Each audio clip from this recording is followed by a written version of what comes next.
Donc aujourd'hui, je reçois Philippe. Philippe qui est un serial entrepreneur et qui justement a été révélé aux yeux du public par sa chaîne YouTube Investir au pays. Bonjour Philippe. Bonjour Bertrand. Comment ça va? Très bien, et toi? Ouais, bah, ça va très bien. Je suis très très heureux justement de te recevoir. Aujourd'hui, on va essayer de parler de toi, que de toi. Ok. Mais ce sera vraiment Philippe à cœur ouvert en fait. Très bien, on ne parle pas de copywriting, De copier, marketing. pas du tout, non, pas du tout. On parlera uniquement que de toi. Très bien. Parce que je sais que justement tes téléspectateurs te regardent.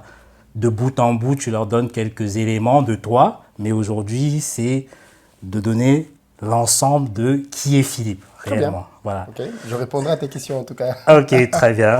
Sans filtre, hein, j'espère. Non, sans filtre. Très, très bien. Donc, Philippe, parle-moi un petit peu de toi, de ton enfance. Où est-ce que tu es né? Et puis, où est-ce que tu as commencé à ton école? Qu'est-ce que tu as fait, justement? Alors moi, je suis né et j'ai grandi au Cameroun, à Douala, précisément, ouais. Capitale économique du Cameroun. Je n'ai pas beaucoup de souvenirs de mon enfance avant les 7-8 ans. D'accord, ok. On me raconte des choses. Oui. De temps en temps, je vois des photos, mais je n'ai pas de souvenirs de moi à 3 ans ou non, pas Oui. du tout. Je crois que l'un des souvenirs les plus anciens que j'ai de ma vie, c'est un souvenir triste parce que quand j'étais tout petit, je m'étais fait, j'avais eu un accident de voiture. D'accord, ok. On rentrait de l'école à pied avec des ok. copains. Et il y a un chauffeur particulier, c'était même pas un conducteur de taxi, un particulier qui est venu nous trouver sur le trottoir. Je ne sais pas ce qu'il avait fait comme manœuvre. Je me rappelle juste que j'étais en train de rouler sur la route. D'accord. Donc, tu devais avoir quel âge à peu près? J'étais au cours préparatoire. Ah oui, très très jeune. Donc j'étais jeune, je devais avoir 6 ans, quelque chose comme ça. Mais c'est vraiment mon seul souvenir de toute cette période-là. Parce que pour le coup, c'était quand même traumatisant. Tout à fait. Et ensuite, le monsieur, il n'a pas fui. D'accord. Il m'a pris, il m'a amené à l'hôpital, pas loin de là. J'habitais à l'époque dans un quartier qui s'appelle Aquanor. Aquanor, oui. Donc un quartier très connu dans la zone Bonamoussadi et autres. Tout à fait. Donc on habitait à Aquanor et il nous a amenés dans une clinique qui est sur le boulevard d'Aquanor d'ailleurs. Enfin, je ne sais pas si elle existe encore. Et on m'a dispensé les premiers soins. D'après les premières analyses, je n'avais rien du tout. D'accord, très bien. Je me suis acheté 2 beignets. Du sucre et une bouteille d'eau, il m'a donné. Et puis moi, j'ai même mangé. Il s'est barré. Il s'est barré. Donc tes parents n'ont pas eu le temps de venir sur place, en fait. Non, parce que dès qu'il y a eu l'accident, il m'a amené à l'hôpital. D'accord, ok, on n'a pas eu le temps d'attendre. Ils sont arrivés, on est allé les prévenir. Oui. Ils sont arrivés à l'hôpital. Mais le temps qu'ils arrivent à l'hôpital, le monsieur était déjà parti. Tu avais déjà tes beignets en main. Ils m'ont trouvé avec des beignets en main, voilà. Donc voilà, il y a eu ce souvenir-là. Mais sinon, à part ça, non, j'ai eu une bonne enfance. Hein, j'ai de très bons souvenirs. On jouait sous la pluie, on jouait au foot, on jouait beaucoup à cache-cache. Oui, bien sûr. C'était cache-cache grandeur nature. Tout à fait. C'était pas dans un petit appartement. Tout à fait. On se cachait derrière des arbres, derrière des immeubles. Et puis j'étais un enfant quand même qui sortait tout le temps. D'accord. Autant aujourd'hui, je suis très souvent à la maison, autant quand j'étais petit, je sortais tout le temps. Donc avec les amis du quartier, bien sûr. Ouais. Et quand il n'y avait pas des amis, je trouvais d'autres amis. Oui. Je sortais tout le temps, à tel point que ma mère, justement, me punissait tous les jours. Tous les jours. Pour ça. D'accord. Et pourtant, le fait qu'on me punissait n'empêchait pas que le lendemain, j'étais encore dehors parce qu'il fallait que je sorte. D'accord, très bien. Et le collège, tu fais le collège ou toujours dans cette... à Douala? Alors, oui, moi j'ai fait toutes mes études. Toutes les études? Jusqu'à mon départ en France à Douala. À Douala? Toutes mes études, toute ma vie. En fait, je suis vraiment un gars de Douala. D'accord, ok, non, bien sûr. Je connais très très bien Douala, parce que j'y ai passé justement toute ma vie. Je connais un peu moins Yaoundé, parce que j'y suis quand même allé.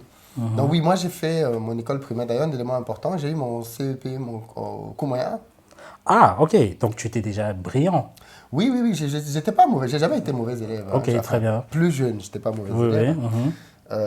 Mais oui, j'ai eu mon CEP au cours moyen 1, mais j'ai quand même fait le cours moyen 2. Mes parents, parce que à l'époque, je suis allé m'inscrire tout seul pour faire le concours, et puis j'avais choisi le concours du lycée Josse. D'accord, ok, très bien. Un lycée très prestigieux. Oui. Sans consulter personne. Personne, ouais.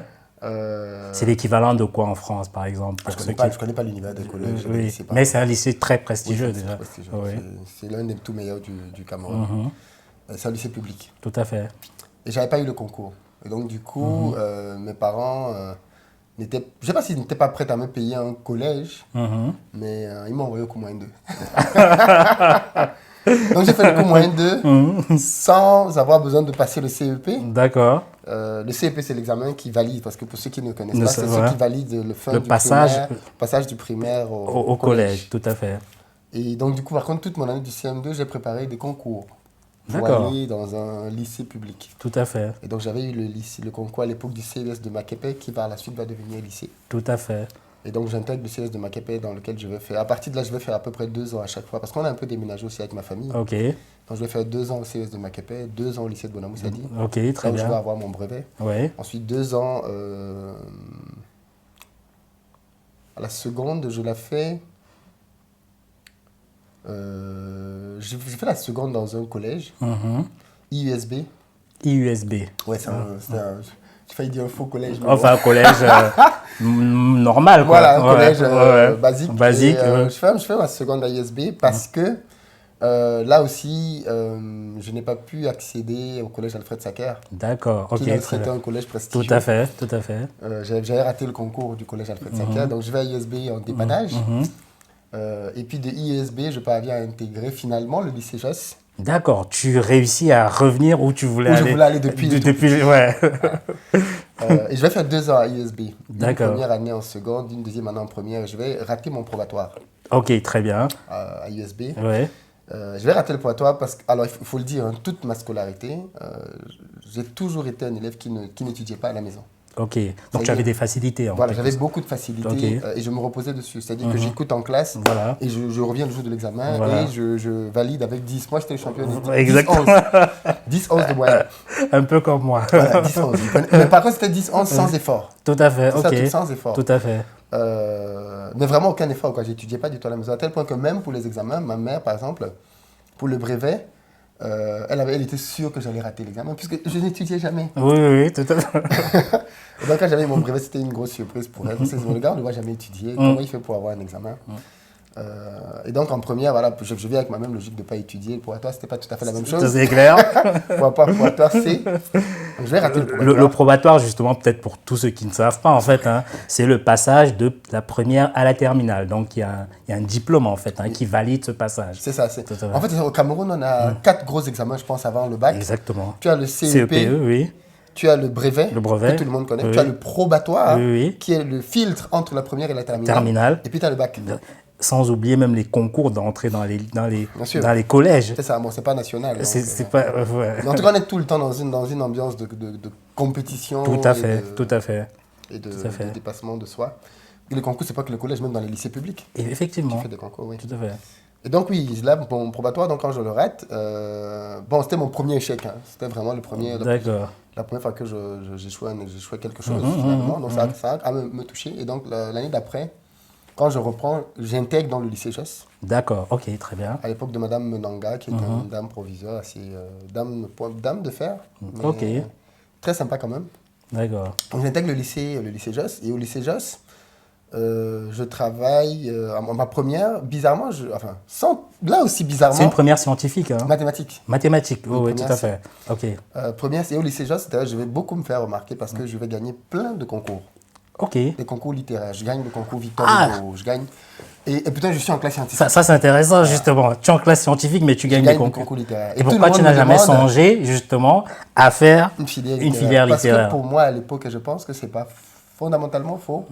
Beaucoup de gens allaient en littérature, pas parce qu'ils aimaient la littérature, mais parce qu'ils fuyaient les maths. Ça, c'est vrai. Ça, c'est vrai. Et je ne voulais pas, par orgueil, je pense, dire que... et je savais que si j'allais en filière littéraire, ça allait être très facile pour moi. Tout à fait. J'allais vraiment tout balayer. Tout à fait. Donc je me dis, on va là où il y a un peu de challenge.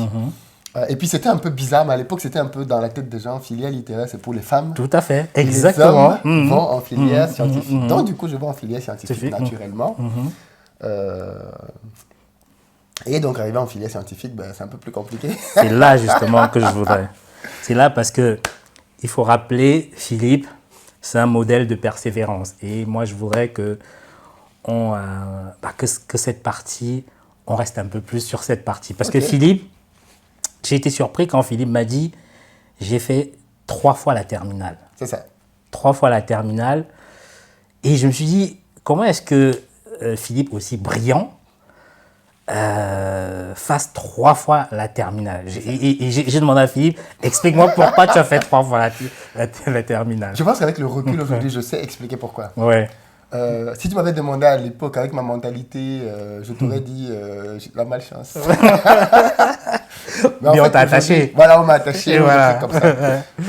Non, j'ai jamais eu le discours m'attacher parce que dans ma famille, on n'a jamais eu ce discours-là. Parfait, ouais. Mais le discours malchance, oui, quand même. Ok, très bien. Donc, du coup, quand je reprends la première, c'est important de comprendre, parce que quand je reprends la première au lycée Joyce, je n'étudie pas plus que ça non plus. D'accord. Mais j'ai le probatoire.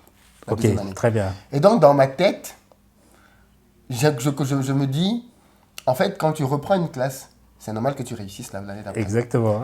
C'est comme si, bizarrement, dans ma tête, le fait de reprendre entraîne que, voilà, tu vas avoir... Ça implique que tu vas réussir. Ouais. Donc, j'arrive en terminale, c'est lycée Joyce, salle de classe très brillante, avec beaucoup de... Et ça, il faut aussi parler de ça. Beaucoup de camarades, je ne vais pas donner leur nom, mais j'ai des camarades fils de ministres. Okay. C'est là où je vois vraiment une vraie différence. Parce qu'en première, déjà, ils étaient là. Enfin, même première terminale. Oui. J'ai des camarades dont les parents sont directeurs du port autonome, directeurs de la Société Générale, ministres. J'ai des camarades vraiment dont les parents sont hyper... Et c'est ça le truc de ce genre d'établissement-là. C'est que tu es tout de suite en contact avec des gens hyper fortunés. Tout à fait. Hyper fortunés. On n'a pas les mêmes réalités du tout. Parce que moi, je viens de milieu modeste. Hein. Je suis entré là-bas vraiment au mérite. Tout à fait. Sans rien avoir envie à personne. Et dans ma salle de classe, on a donc ces deux parallèles-là. Ok, très on bien. a les enfants qui sont hyper trucs dans une bulle, quoi. Oui, tout à fait. Avec leurs copines qui sont les filles de X, Y, Z. Oui. Avec des répétiteurs à la maison. Des répétiteurs à la maison et tout. Et puis on a nous, le reste du peuple. Voilà. Qui se battent dans la même classe. Mais vraiment, je te dis, j'ai des camarades, donc, je ne donnerai pas les noms. Oui, tout à fait. Mais de grosses boîtes. Tout à fait, non, j'imagine. Qui ont leurs enfants là, dans ma salle de classe. Donc qui aujourd'hui, finalement, forment un peu mon réseau, puisque ce sont des gens avec qui je suis toujours en contact. Très bien. Et donc, du coup, on est en terminale. C'est en terminale, donc du coup, je gagne d'autres concours. Littéraire, toujours. Littéraire. Okay. Je gagne, à l'époque, il y avait un concours qui s'appelait le concours Victor Hugo. Ouais. Comme par hasard, hein, Victor Hugo. Concours. Je gagne le concours et je me rappelle que quand j'avais gagné le concours, on m'a offert 2 grosses encyclopédies. Mais vraiment, genre l'encyclopédie qui fait cette hauteur-là et qui fait une vraie épaisseur de... Tu prends deux grosses bibles. Je vois, deux exactement. grosses bibles. Tu as une encyclopédie. J'en avais 2 comme ça. Et c'était une encyclopédie qui parcourait tous les domaines. Ok, très bien. La biologie, l'histoire, ça te parlait de tout. Ok. C'était un concours culture générale. Oui, bien sûr. Donc je gagne le concours et j'ai donc ça. Mais moi, à l'époque, je ne connais pas la valeur de ce truc-là. Okay. Donc, je le dépose à la maison et ma vie continue. Je rate donc le bac. Ok. Et quand je rate le bac, et à la fin, j'ai quand même très mal pour cet échec-là parce que j'ai le sentiment d'avoir bossé. Mais en fait, ce que j'avais fait, c'est ce que beaucoup d'élèves faisaient d'ailleurs et peut-être font toujours. C'est que j'avais un peu fait ce qu'on appelle accélérer au dernier moment. Exactement. Voilà. Nourrir la poule la veille. La veille, le jour même du marché.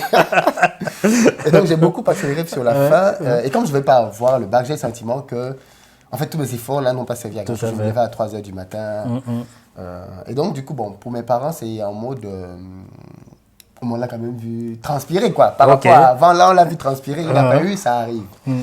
Donc, pour reprendre le bac, par contre, je dis que je ne vais pas rester au lycée Joyce parce que la honte, quoi. Oui, tu décides toi-même, par toi-même. Je dis non, je ne peux pas rester là parce que la honte et tout, tous les copains de première qui vont arriver, tout ça. Je rappelle que l'environnement, justement, camerounais, africain est souvent comme ça. Très compétitif. Très moqueur, voilà, exactement. Effectivement. C'est le mec qui a gagné le concours, le mec qu'on voyait ici. Parce qu'en plus, au lycée, je faisais un peu le beau quand même. Oui, bien sûr. Moi, j'avais ma grande sœur qui était en Europe, qui m'envoyait de temps en temps dans quelques, voilà, exactement. Des sacs et tout, sacs à dos. On était une famille modeste, mais le fait que j'ai une sœur à l'étranger, j'avais quand même quelques articles. Ça équilibrait un peu. Et donc, du coup, je parlais beaucoup aussi avec les fils d'eux. Et tu vois que les gars sont maintenant à la fac et tout, des trucs comme ça. Et toi, beaucoup d'entre eux même sont, dès qu'ils ont eu le bac en France, aux États-Unis, en France, au Canada. Exactement.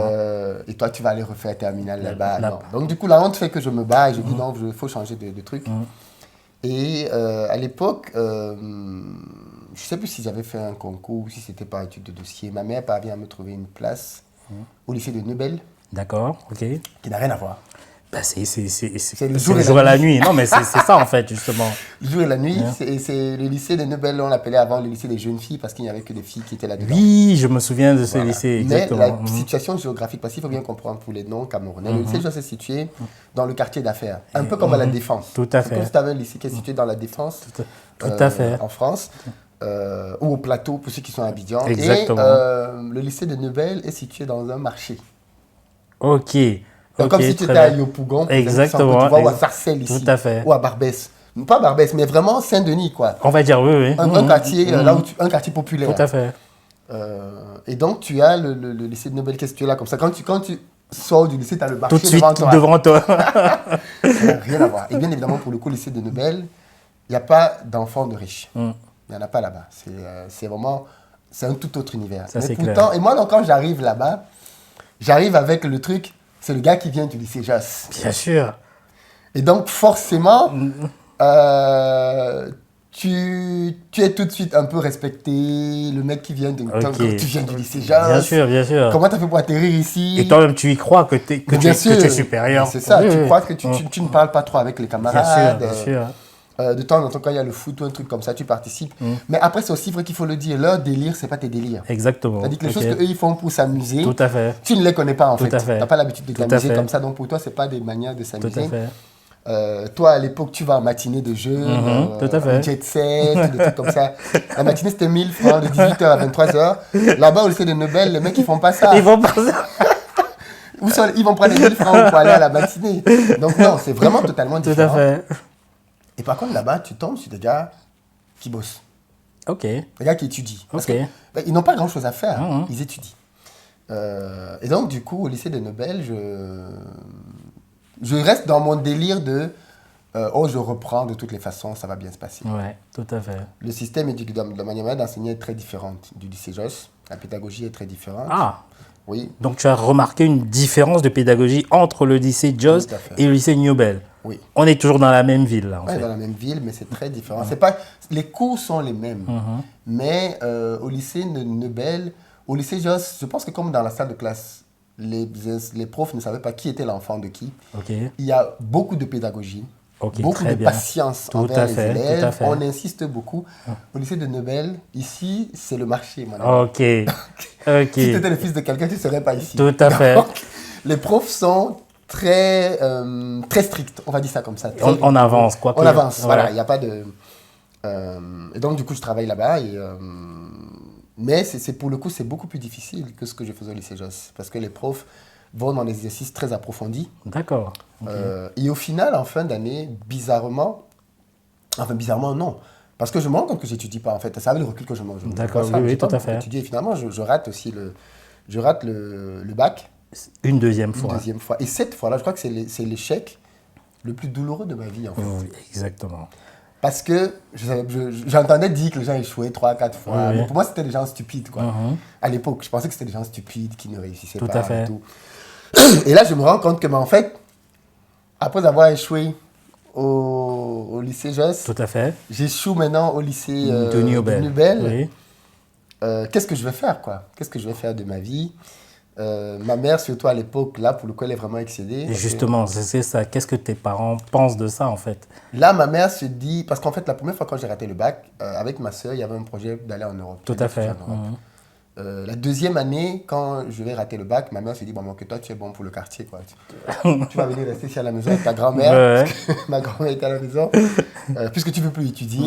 Donc, du coup, c'est vraiment un échec qui est très difficile parce que je vois... Et là, pour le coup, mes camarades, les derniers même qui avaient raté le bac avec moi la première année, tous réussissent. Donc là, en fait, je n'ai Ça, même c'est plus aucune très, très attache bien. pour dire Oui, bon, tout je à suis fait. pas le seul qui a échoué. Tout à fait. Tous réussissent. Ouais. Donc, effectivement, Philippe, là, donc, ce sera la deuxième fois que tu, justement, échoues ton bac. Donc là, tu dois entamer une troisième année. Et puis, tu as tes copains qui ne sont plus là. Comment tu gères cette situation, justement? Bah, justement, à ce moment-là, les difficultés sont plusieurs. En fait, je me rends compte avec le recul que c'est beaucoup d'ego. En fait, c'est ton ego qui est touché. Tout à fait. Parce que l'échec, et c'est souvent ça que les gens craignent en fait. Les gens craignent les conséquences de l'échec. Et l'une des conséquences de l'échec, c'est la honte. Le regard des le autres. regard des autres. Et donc, voilà, moi, je vais me faire tout petit, la 3e année, parce que du coup, je vais changer encore de lycée. De lycée. Et Cette je vais aller fois-ci, au tu es dans lycée, quel Au lycée? lycée d'Aqua, D'accord, cette où je vais fois-ci. finalement avoir mon bac. Très bien. Mais je vais quand même, cette année-là, prendre le temps de comprendre pourquoi j'avais échoué le bac les années d'avant. bien. Parce que là, je commence à me dire, en fait, là, ça fait quand même beaucoup. Et je vais me rendre compte, justement, en analysant un peu la situation, qu'en réalité, c'est parce que je n'étais pas très bon en maths. Tout à fait. Ce qui est paradoxal pour un élève qui est en terminale, scientifique, Scientifique, option mathématiques. Et donc, du coup, j'étais plutôt moyen en physique. Et donc, cette année-là, la dernière année de terminale, je vais vraiment me maximiser dans les maths. Mais je vais étudier quasiment que les maths. Tout à fait. Pour vraiment me remettre à niveau. Et ça va me permettre de vraiment davantage comprendre les maths. Et donc, du coup, avoir de meilleurs résultats. Et de comprendre que les mathématiques, c'est quelque chose qu'on peut apprendre bout à bout, en fait. Tout à fait, bout à bout, parce que il y a un vrai enseignement derrière les maths, parce que je sais que beaucoup de gens n'aiment pas les maths, mais les maths, c'est pas compliqué du tout. Tout à fait. C'est pas compliqué. C'est juste qu'il y a beaucoup d'appréhension et parfois c'est mal enseigné. Exactement. Mais les mathématiques, et puis c'est vrai qu'il y a aussi une pédagogie qui est appliquée qui peut souvent être discutable. Par exemple, un des exemples très simples pour pouvoir le voir, c'est le tracé des fonctions. Des fonctions, exactement. Quand tu as une fonction en mathématiques, généralement, je sais pas moi, ln2 ou exponentielle, on te met une fonction là. Déjà, quand tu vois ça, tu as l'impression que c'est du charabia. Exactement. Tiret, barre, en bas, E, moins, X, plus.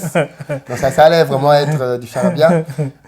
Mais en fait, le tracé d'une fonction est quelque chose d'assez simple quand on sait faire les sous-étapes. Parce qu'en fait, le tracé d'une fonction passe par plusieurs étapes, comme déterminer une limite, faire la dérivée, les dérivées, ainsi de suite, calculer, je ne sais plus trop quoi. Exactement. Pour vraiment circonscrire le domaine de ta fonction et ensuite donc tracer son comportement. Exactement. Parce qu'en fait, c'est ça, une fonction. C'est un comportement que tu traces. Et donc, du coup, je vais me rendre compte justement donc, de ce genre de choses-là. Et je vais donc passer vraiment le temps à comprendre les bases. Les bases des mathématiques. Tout à fait. Mais c'est un peu tard, parce que quand tu es en terminale et que tu as du mal, tu cumules des lacunes depuis 6e quand même. Tout à fait. Et il faut avoir l'humilité, moi ça m'arrivait, quand j'étais en terminale, d'aller reprendre des livres de 5e. Quand je me rendais compte que j'avais du mal avec une notion, tu imagines, tu es en terminale, tu vas reprendre le livre de 5e. Exactement. Tu fais ça en cachette, bien sûr. Exactement, oui. Mais tu repars, tu refais des exercices de 5e pour bien comprendre la notion niveau 5e. Et tu reviens niveau terminale, tu te rends compte qu'en fait, ça te débloque grandement la vie. La vie, exactement. Parce qu'en fait, le problème avec les maths, c'est que parfois, et c'est ce qui gêne là, c'est que parfois, quand tu corriges un exercice mathématique, même la correction, tu ne comprends pas la correction. Mais ça prouve à quel point ton niveau est bas. Quoi. C'est que même la correction, tu ne comprends pas la correction. Et ça traduit le fait que tu as de grosses bases. Tu as de grosses lacunes dans les bases. Exactement. Moi, ce que je retiens justement, tu as parlé d'humilité. Oui. C'est-à-dire que souvent, pour aborder les choses, il faut de l'humilité pour revenir en arrière. Surtout quand tu as échoué. Surtout quand tu as échoué. De toute façon, on échoue tous dans la vie. Tu as parlé justement de faire un bilan. Tu t'es rendu compte qu'en fait, c'était les mathématiques parce que tu ne te posais pas ces questions. En fait. Non, je voyais bien que je n'étais pas très bon en maths, mais je me disais toujours, c'est pas grave, la physique va compenser. Exactement. Ouais. Parce qu'en physique, je n'étais pas mauvais. Ok. J'étais pas mauvais. D'ailleurs, petite anecdote au baccalauréat, je vais avoir je crois, 8 ou 9 en maths. D'accord. Mais qu'est-ce qui s'est passé à l'examen? Il s'est passé qu'au Cameroun, on a le programme officiel de mathématiques et on a un livre qui s'appelle SIAM, je ne sais plus, les éditions SIAM. Oui. Et les éditions SIAM ne couvrent pas tout le programme. D'accord. En mathématiques. Il y a une partie là. Je ne me rappelle plus comment on appelle cette partie-là. Peut-être que les gens qui suivent vont se retrouver, vont écrire dans les commentaires. Une partie qui n'est pas dans le livre et qui est au programme. Mais qui ne vient jamais. Avant cette année-là, oui, ça ne venait jamais. Ouais. Et donc, du coup, j'avais fait le pari, comme beaucoup d'élèves, de ne pas étudier cette partie-là. Okay. Et beaucoup d'élèves, vers la fin, beaucoup de gens disaient, mais il faut étudier ça, Philippe. Même mes copains qui je révisais, étudiants, ça disait, non, gars. J'ai tellement de choses à faire dans les autres domaines que je ne peux pas me pratiquer. Ça ne vient jamais au bac. Exactement. Bon, après, ça va. La dernière fois que c'est venu au bac, c'était dans les années 80, 82, 83. Ok, très bien. Jamais. Donc, du coup, je suis allé au bac. Et cette année-là, 2005, parce que j'ai eu le bac en 2005, 2005, le preuve de mathématiques arrive, le premier exercice sur 5 points. C'était sur cette partie. Entièrement sur ce truc-là. C'est là où ton cœur bat, boum. Je te dis, wow, je regarde le deuxième exercice. Deuxième exercice, la moitié de l'exercice était dessus. Ok. Et l'autre moitié était sur autre chose. Mais il fallait quand même avoir des notions dans Bien le truc. sûr, Donc, tu te retrouves quasiment avec 9 points au bac qui sont sur cette partie-là. Partie-là. Et il te reste 11 points pour le reste de ton programme. Donc, si tu as eu 9, ça veut dire que tu Donc, t'es du coup, bien j'avais préparé. 8 et demi. 8 et Mais demi. évidemment, j'ai 8 et demi sur 11. 11. Oui, tu étais très, très bien préparé. Voilà, donc j'étais vraiment bien préparé Ouais. pour affronter l'épreuve de maths. Et par contre, en physique, oui, je vais avoir une très bonne note. Je crois que j'avais eu 14 ou 15 en physique. D'accord.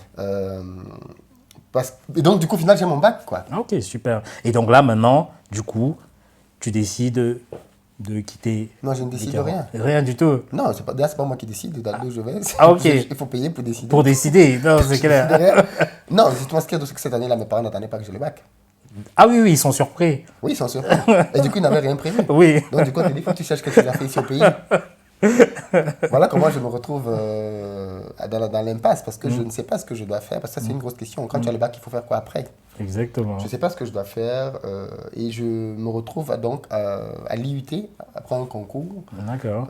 parce que je me rends compte que je n'ai pas envie d'aller à la fac, c'est nul, on Tout à n'apprend fait. rien là-bas. Et je vais à l'IUT, je fais le concours, j'ai le concours, j'entre à l'IUT. Et donc à l'IUT, pendant 2 ans, je fais un DUT, ça me permet de rencontrer encore une autre population D'accord.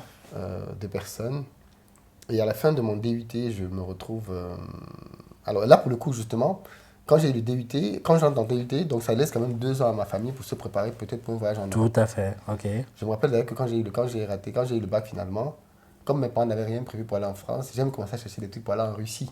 Ah oui, carrément. Tellement je voulais quitter le Cameroun. Exactement. Je voulais quitter le Cameroun, pourquoi? Pareil, toujours à cause du complexe de oh, tous mes copains sont partis. Sont partis, exactement. Exactement. Mais la plupart de mes copains, c'est des enfants de familles riches. Tout à fait. Donc leurs parents pouvaient faire ce genre de choses d'un claquement de doigts. Moi, ce n'était pas le cas. D'ailleurs, moi, j'avais eu des copains qui avaient eu raté le bac. Pour te dire à quel point les parents sont puissants, ils ont pris les enfants, ils sont allés les faire reprendre la terminale en France. Ah oui, carrément. Ce qui est super difficile. Ah oui, oui, oui. Oui. Donc, et j'ai des camarades comme ça qui sont venus en France pour reprendre la terminale. Parce qu'ils n'avaient pas eu le bac au lycée Josse. Tout à fait. Et qui ont eu le bac en France l'année d'après. Tout à fait, tout à fait. Donc, du coup, quand je finis dans mon DUT, j'ai donc accès à une école d'ingénieur en France, l'UTT, une bonne école d'ailleurs.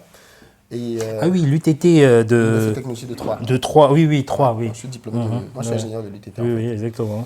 Et c'est une école d'État, justement. Donc, tu n'as pas les coûts exorbitants à payer, mais tu as une bonne formation.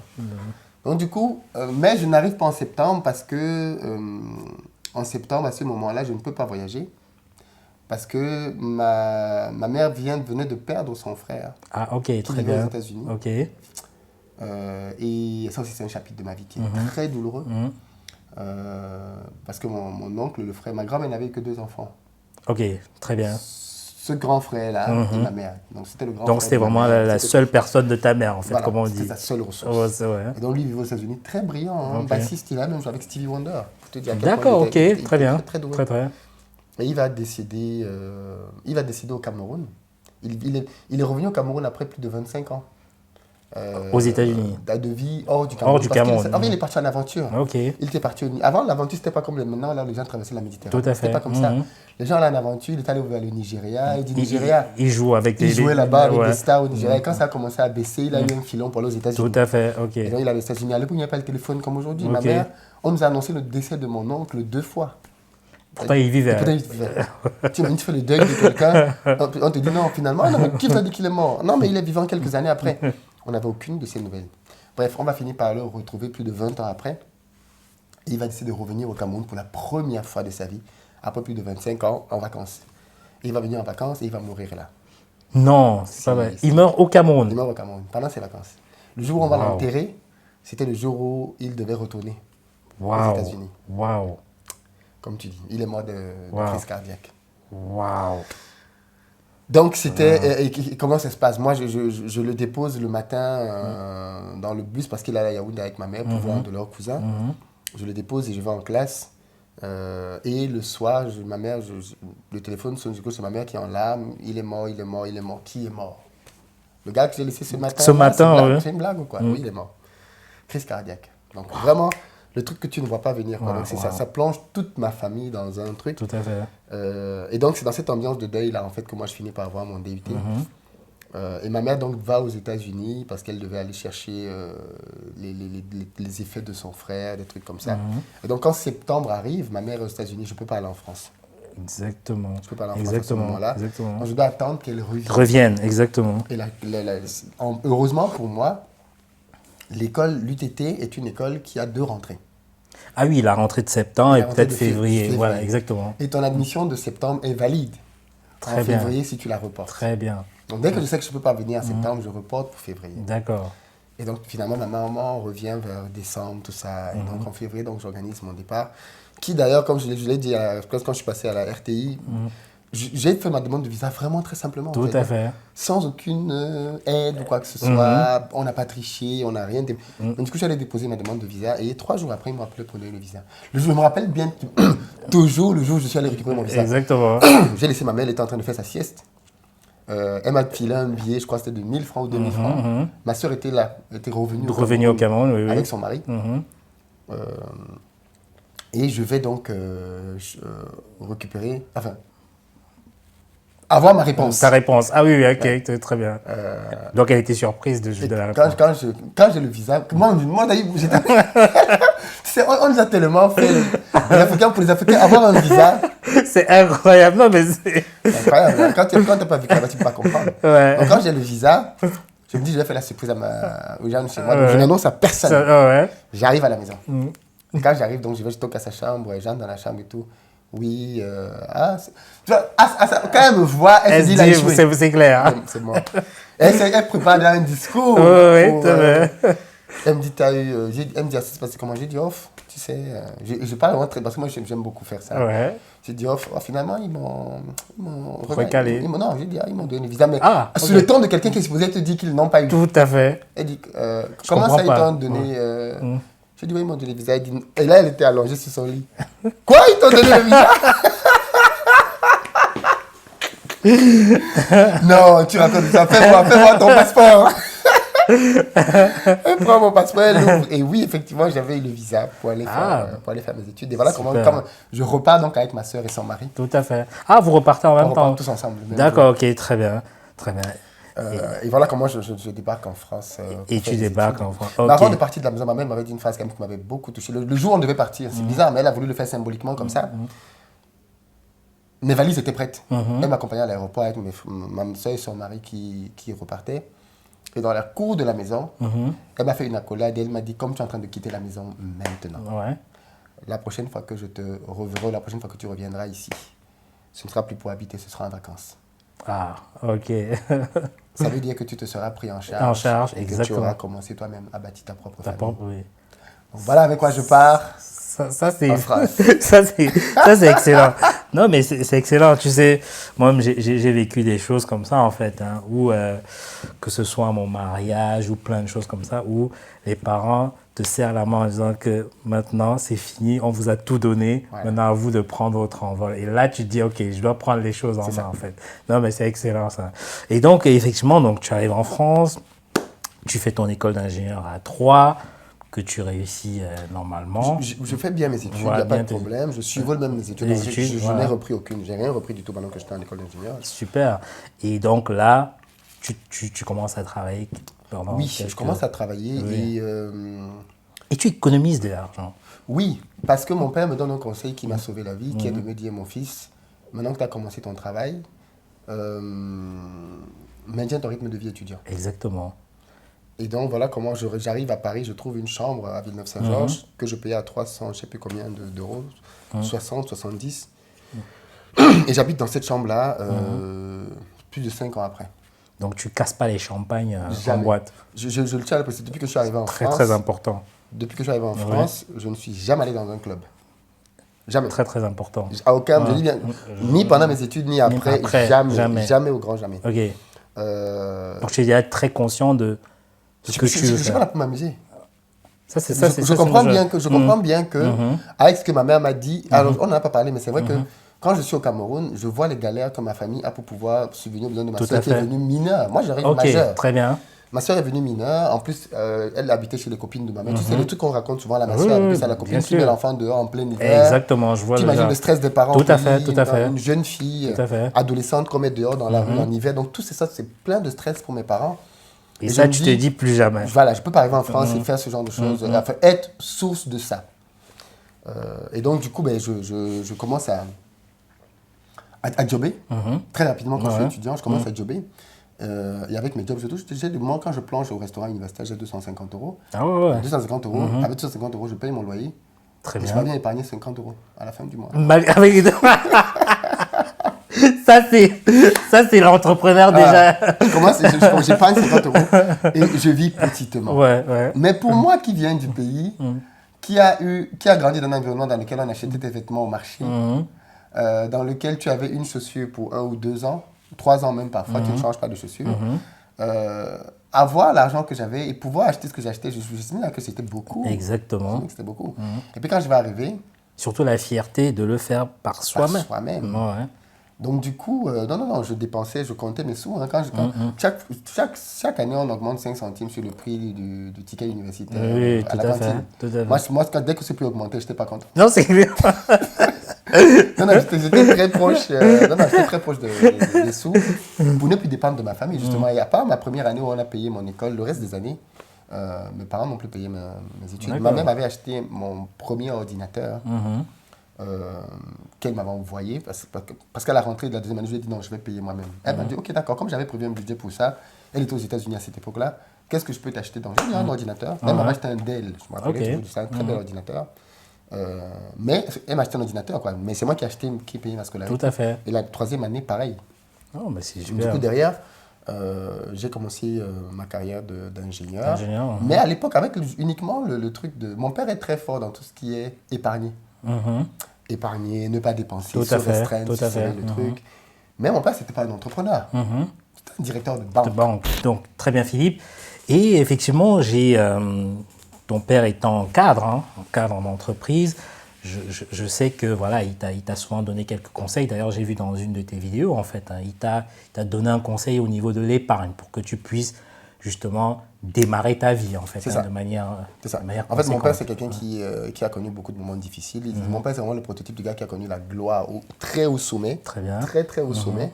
Et puis qui est tombé plus bas que terre. Ok, très bien. Mon père, autant c'était le gars qui avait chauffeur, tout ce que tu veux, villa, maison, terrain. Mon père est vraiment le prototype du gars qui, quand il avait l'argent, tout le monde était son ami. Ok, très bien, ouais. Et quand il n'en avait plus? En fait, mon père, la sagesse de mon père, c'est pas une sagesse de quartier. Ouais. C'est que le gars, il a souffert. Ok, très bien. Mon père avait chauffeur, il arrivait à un niveau de sa vie là où il a marché, sa semelle de chaussures. Sa semelle de chaussures était finie. Carrément. Tellement il a marché. Parce qu'il faut connaître l'environnement, justement, en Afrique, en général. À pied, j'ai marché à pied. Oui, en Afrique. C'est que souvent, on n'a pas toutes les notions de... comment ça s'appelle là, quand tu te sépares de ton entreprise de manière amiable, le chômage. Lui, en tant que directeur, il avait eu un chèque. Ah, il avait eu un gros chèque. Okay, même. Mais l'erreur qu'il avait faite, c'est qu'il a maintenu son rythme de vie. Ah oui, comme directeur. Ouais. Le problème, c'est que quand tu vis comme directeur, et il parle un peu de ça dans la vidéo, il dit quand tu as un rythme de vie de cadre et que tu vis vraiment comme un cadre, si on te coupe ta source de revenus, tu ne peux pas tenir longtemps. Ça, c'est clair. Donc, du coup, il avait des villas qu'il louait super cher, une maison, il y avait au moins 4 ou 5 personnes qui travaillaient chaque jour, des ménagères, des gardiens, des chauffeurs, et des grosses voitures qu'il fallait entretenir et tout. Et il a fait ça pendant plusieurs mois. Donc, en fait, l'argent qu'il avait, parce qu'il pensait qu'avec son CV de directeur de banque, il suffit de postuler, il va retrouver un autre poste de directeur de banque. Et les postes qu'on lui a proposés, donc après, il les a refusés. D'accord. Parce qu'il estimait que je ne peux pas quitter le directeur de banque. Et je viens faire ça. Ça, c'est... Je comprends. Tu vois un peu le truc. D'où justement cette notion d'épargne. Oui, il t'a inculqué. Il faut épargner. Il faut épargner. Et donc, il m'a communiqué ça, il fallait épargner. Il m'a dit qu'il fallait que je maintienne mon rythme de vie étudiant pendant au moins 2 ans. Et j'ai fait ça pendant 5 ans. Et donc, du coup, j'ai commencé ma carrière, donc effectivement, en travaillant. Et tu as dit 2, tu as fait 5. Oui, parce que j'ai pris plaisir. Je voyais que ça faisait plaisir de voir ton compte en banque augmenter 10 000 euros, 15 000, 20 000, 25 000, 30 000, 35 000, 40 000, 50 000. Ça fait plaisir de voir que tu as autant de... Parce que mine de rien, quand tu as de l'argent, c'est un peu ce que mon père dit, quand tu as de l'argent, c'est comme si tu ça te procure une certaine forme d'assurance. Oui, tu es confiant. Voilà, tu as une certaine confiance en toi qui fait que tu te dis, je ne crains rien en fait. C'est-à-dire, tu commences à te dire à un moment donné que même si je quitte ce boulot-ci, j'ai X nombre de mois, d'années où je peux vivre. Donc ça te donne une certaine confiance dans les choses que tu fais. Donc moi, ça me faisait même plaisir quoi, de voir comment bien sûr. Moi, à un moment donné, je me rends bien compte que bon, c'est bien d'épargner tout ça, mais qu'est-ce que je vais en faire? Parce que plus ça augmente à m'inquiéter. Comme je me dis, mais qu'est-ce que je vais faire de tout cet argent-là? Exactement. Et donc là, tu penses à je commence donc à penser à l'entrepreneuriat. C'est très, très bien. Ça, justement, tu penses à l'entrepreneuriat. Entre-temps, dans une de nos discussions comme ça, tu me disais, oui, tu travaillais, mais le vrai déclic, c'est passé sous un parking. C'est-à-dire qu'il y a un de tes amis qui est venu, qui lui aussi était cadre, hein, je pense, en entreprise. Qui était cadre en entreprise. Et qui, lui, justement, te dit, mais Philippe, ok, c'est bien, mais qu'est-ce que tu fais là? Tu penses qu'avec tes 3 000 euros, il avait démissionné, et lui, il avait monté, et voilà, il s'était mis en son compte. Et ça, j'aimerais un peu que tu... Oui, là, il m'a donné une claque. Oui. J'ai même voulu qu'il fasse une interview sur la chaîne, parce que lui, c'est un tonton claqueur. Oui, d'ailleurs, même, tu me rappelles, il faut que je le recontacte. Oui. Parce que quand j'ai lancé ma chaîne, c'était l'un des tout premiers que je voulais faire passer. Parce que j'étais encore dedans. Quoi. D'accord. Mais maintenant, je veux quand même qu'il passe. Parce que ce gars, très brave. Très brave. C'est un gars qui m'a, en très peu de temps, ouvert le cerveau sur une infinité de possibilités. C'est lui qui m'a fait comprendre que 2 500 euros en France, c'est des cacahuètes en fait. Tout à fait. Tu n'as pas d'argent. Juste que quand tu es dans ton délit d'ingénieur, tu convertis en France CFA, tu te dis que 2 500 euros, tu gagnes de l'argent. Le gars, il a fait la même école d'ingénieur que moi. Ah, ok. Oui, c'était un promotionnaire 1 ou 2 années au-dessus de moi. Et le gars, il avait créé sa propre boîte. Et donc, du coup, son propre cabinet de conseil. Ok. Donc, du coup, il était consultant. Maintenant, il travaillait à son propre compte, mais il recrutait d'autres consultants. Tout à fait. Moi, j'avais pu négocier mes salaires de manière très importante. Et au moment où on va se rencontrer, cette rencontre, ce jour-là, j'étais déjà à 3 600, 3 700 euros le mois. J'étais plus à 2 500. Donc, j'avais quand même appris quelques techniques. Pour augmenter. Mais c'est dans la logique de cadre, directeur, pour augmenter ses revenus. Quoi. Et pour moi, je devais juste faire de l'investissement, pas de l'entrepreneuriat. Je devais faire que mon agent travaille pour moi. Pas moi-même mettre les mains dans la pâte. Et ce gars-là, donc, on a rendez-vous. C'était à la Défense, en fait. Et c'était pas vraiment dans un parking, c'était sur le parvis. Le parvis, ok, très bien. Et déjà, le copain qui nous invite à deux, un copain, très bon copain, très très bon copain à moi d'ailleurs, qui me dit, bon, écoute, il faut que tu discutes avec ce gars, c'est un Camerounais comme toi, parce que lui il est béninois. Ouais, ok. C'est un Camerounais comme toi, il est dynamique et tout. Mon copain béninois, c'est un gars qui a fait notre école. On a fait la même école d'ingénieur, mais après derrière, il est allé aux États-Unis. Non, il est allé au Canada, je pense. Il est revenu à Paris et il a fait un truc à HEC ou l'ESSEC. À l'ESSEC, il est diplômé, le double diplômé. Ok, très bien. Avec l'ESSEC. Donc, un gars très compétent et qui travaillait dans une société de prestat. Et donc, il me dit, il faut qu'on aille voir mon copain là. Tout à fait. Et il me dit, en plus, lui, quand tu le vois, c'est toujours lui qui paye. Donc ça veut dire que forcément. Oui, à midi, en plus t'amènes dans les gros restaurants, c'est lui qui paye. Ça passe en note de frais. Tout à fait. Je rigole quand je lui dis, mais toi, tu es encore à ce stade. J'ai pas besoin qu'il paye mon resto. Tout à fait. Du coup, j'ai pas de souci à ce niveau-là. Donc, du coup, malheureusement, ce midi-là, au niveau du bureau, il y a une urgence qui tombe et je peux pas me libérer comme prévu pour aller au déjeuner. Donc, les gars vont déjeuner. Mais je tiens quand même à rencontrer le gars. Donc, quand je finis, il est peut-être midi, il est peut-être 13h comme ça. J'appelle mon gars, je lui dis, bon, ça se passe comment en position? Il me dit, gars, nous on a fini de manger, hein, donc viens vite. Ok, très bien. Je lui dis, ok, d'accord, attendez, moi j'arrive quand même, je vais quand même le saluer. Parce que le gars, à la base, la rencontre était faite pour qu'il me voie. Tout à fait. Pas pour qu'il voie mon pote. Tout à fait. Donc quand j'arrive, les gars sont en train de terminer là, le café et tout. Maintenant, tu veux prendre quelque chose? Il dit non. Non, je suis venu pour discuter, pour te voir. Donc, du coup, il dit, ok, d'accord, bon, écoute, de toute façon, là, on n'a plus le temps, c'est vrai, une fois, il n'y a pas de souci, comment tu t'appelles? À la caisse, le gars paye pour tout le monde, note de frais. Donc, je regarde mon pote, c'est que là, tu dis, toi, t'es terrible, quoi. Donc, il fallait que le gars paye dans le resto, quoi. Il dit, non, il faut qu'il paye, il touche, il pèse l'eau. Et sur le chemin du retour, donc, voilà 2 promotionnaires. L'un est consultant, cadre, l'autre a son propre compte. Ouais. Et celui qui est mon pote consultant cadre semble être fier de sa position de cadre, alors que je me dis, mais t'as pas honte. Moi, je me dis ça dans ma tête. Ouais. Ton promotionnaire est chef d'entreprise. Exactement. Et sur le trajet, le gars lui pose la question, il lui dit, là, je suis en train de chercher un profil informatique. est-ce que ça te dirait que je te recrute? Mon pote Oui. dit, il n'y a pas de problème, c'est combien? Il lui dit, toi, tu touches combien maintenant? Mon pote lui dit, je touche 45. Ouais. Il dit, ok, je te prends à 60. Waouh. Son ami promotionnaire le recrute, en fait. Le recrute pour 60 000 euros. Mais, ouais. Mon pote lui dit, je t'envoie le CV tout de suite. Tout de suite. Et donc, le gars, à un moment donné, j'ai dit que j'observe le gars. Je me dis, mais attends, il y a quelque chose qui va pas. Il y a quelque chose que ce gars a compris quand même. Ouais. C'est pas possible. Et j'entame la conversation avec le gars. Je lui dis, mais toi, tu fais quoi? Explique-moi ton truc. C'est quoi ton... Et il m'explique, non, moi, j'ai créé ma boîte de prestage, je me suis mis indépendant, j'ai créé ma société. Et tu peux le faire aussi. Hein. Il dit, ah bon? Il me dit, oui, non, tu peux le faire, c'est pas compliqué. C'est pas compliqué, il faut juste du courage. Le CDI auquel les gens s'accrochent, là, en réalité, c'est une fausse assurance. Tout à fait. Si la boîte veut se séparer de toi, elle va se séparer de tout toi de suite. sans aucun problème. Et on t'oubliera dans les minutes qui tu vas suivent. porter le prud'homme, mais en attendant, tu es quand même au chômage. Tout à fait. Donc, c'est une fausse assurance. Et puis, c'est là il a commencé à me toucher. Donc, il me dit, et puis nous les jeunes de la diaspora, qui sommes venus ici, nous sommes quelque part l'élite de nos pays. Ça, c'est vrai. D'ailleurs, je développe ça dans mon livre, parce que mon livre, d'ailleurs, je te l'annonce en exclusivité devant la caméra, mon livre sort à la fin de l'année. À la fin de l'année, là? Oui, donc dans quelques jours. Au moins, dans quelques jours? Oui. Ok, très bien. Donc, justement. Donc, il faudra que tu te procures ton échantillon. Oui, ça je développe un peu cette notion dans le livre, parce que je pense que c'est bien que les gens comprennent ça. Et moi, ça m'a secoué. C'est pour ça que je développe cette notion. Et il me dit, mais tu sais, Philippe, nous qui avons fait des études et qui sommes ici en étant à l'étranger, nous représentons quelque part un peu l'élite de nos pays. Parce que venir en Europe, après avoir fait des études, généralement, tu es sélectionné dans un filtre qui fait qu'ils ne prennent pas n'importe qui. Et donc, nous, on arrive donc ici, on est un peu comme l'élite de nos pays. Tout à fait. Et on vient se contenter des miettes. Si tu étais au pays, est-ce que tu serais un simple cadre, Philippe? Tu ne serais fait. pas un gars qui est en train d'avoir ses business à gauche, à droite? Tout à fait. Pourquoi c'est quand tu arrives en France, tu ne penses plus qu'au salariat? Et en plus, comparons-nous à l'élite française.